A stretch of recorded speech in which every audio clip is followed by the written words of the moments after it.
What is going on, everybody? This is EK1 Gaming here, and in today's video we're going to be taking a look at the Cassie Mendoza vendor reset for this week.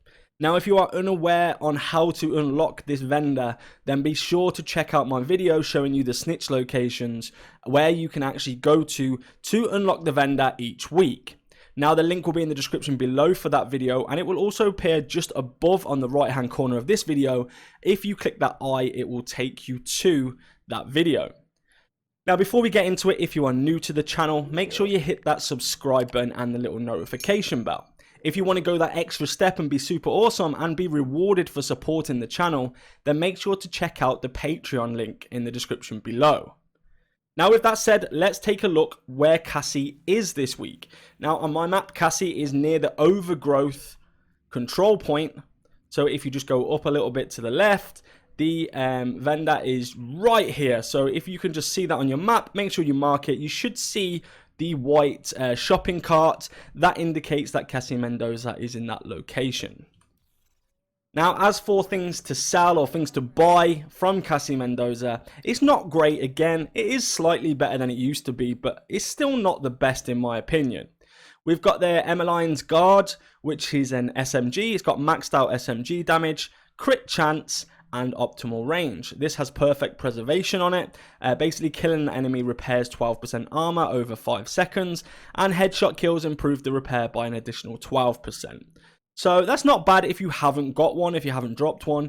It's actually okay. It's not a bad roll. It could be worse, but it also could be slightly better.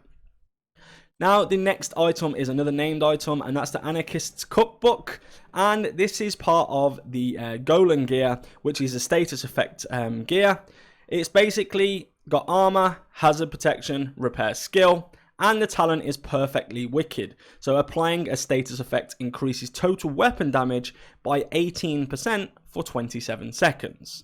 Again, if you haven't got this or you're looking for that piece just to get that extra status effect, then this might be of use to you. If you change, say, repair skills for status effect as well, then it's going to be an absolute great thing to have on that status effect build. Now, the next item is a Negotiator's Dilemma backpack. And this has got weapon damage, health, and critical measures. Of course, the Negotiator's Dilemma backpack talent. Now we're looking at a chest piece, and this is Tip of the Spear. It's got 11.7% weapon damage and 7.8% explosive resistance with specialized destruction on it, which is again just the standard Tip of the Spear chest talent. Then we're going to switch over to the gloves, and these are striker gloves. Again, terrible roll. Low weapon damage, and then it's got skill damage on it. I don't know why you would mix those two, but for me, this is probably just a waste. I would not buy these. And then we're looking at some hardwired knee pads. Now, these hardwired knee pads are good, not because they have that crit damage on them, because the likelihood is if you using hardwired and crit damage at the same time, it's probably slim.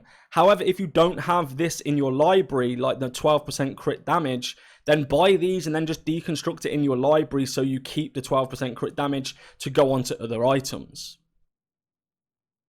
Now, there is a holster of True Patriot with 128,000 armor and repair skill. Again, not the best. I'd expect it somewhere around like the 80-90% mark for the armor at least.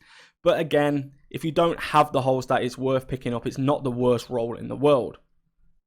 Then there's an ongoing directive mask with weapon damage and status effect. That's not too bad. This is on the right lines of what I think should happen here.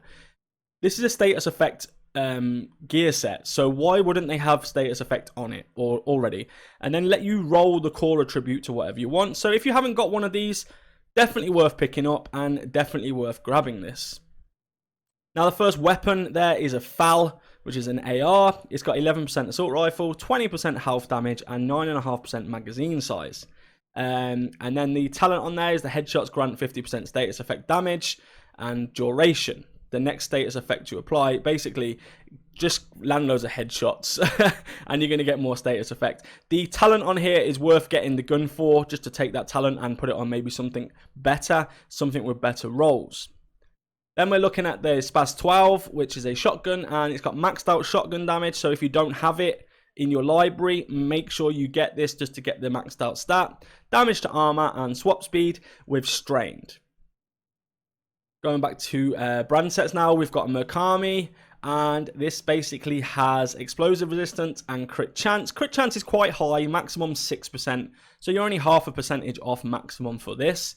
But the explosive resistance is very low. And then it's got empathic resolve, or empathic resolve even. So repairing an ally increases their total weapon and skill damage by 3 to 15% for 20 seconds, and 1 to 7% if self.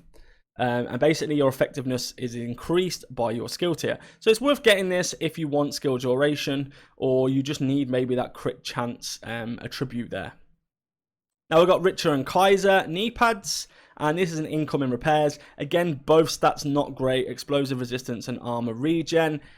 Probably wouldn't recommend getting these unless you really want to use them for something specific, but the rolls for me are not good enough. I'd rather probably go out and maybe farm for a better set. Now, the first mod is a skill duration mod, which is 8.7%. Again, it's okay. It's not maxed, but it's not also that of a specialist vendor. I don't believe these are still hitting the mark when it comes to actually using Cassie Mendoza as a regular vendor. And then you have the guiding system, which gives you +1 maximum targets. And to be honest with you, again, a waste of time because you don't really... you probably wouldn't even use that, or you've probably got a million of these anyway. It's a really common thing to get, and a maximum of 1 target. It's not worth getting. So overall this week, for me, disappointing unless you need some of those God Roll attributes just to buy the gear and then basically stick it in your library and leave it there or transfer it to a different piece of gear. Now, thank you so much for watching this video, guys. If you are new, remember to hit that subscribe button and the little notification bell. We are close to 19,000 subscribers now. It's going to be super awesome if we can hit 19,000 in the next like 2 or 3 months. That would be absolutely amazing. Again, hit the like button and leave me a comment in the comment section below. What do you think Cassie Mendoza should offer us? In my opinion, I think she should bring at least 1 exotic.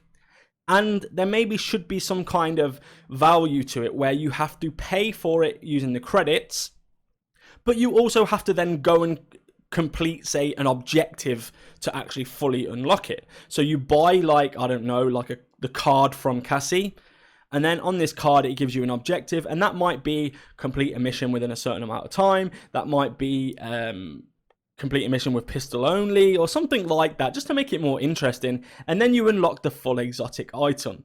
Now, I don't know if that's just me just wanting more and more from this game, but I think that would make it more replayable. At least every week you'd have something new to do on top of the nothing that we have to do right now.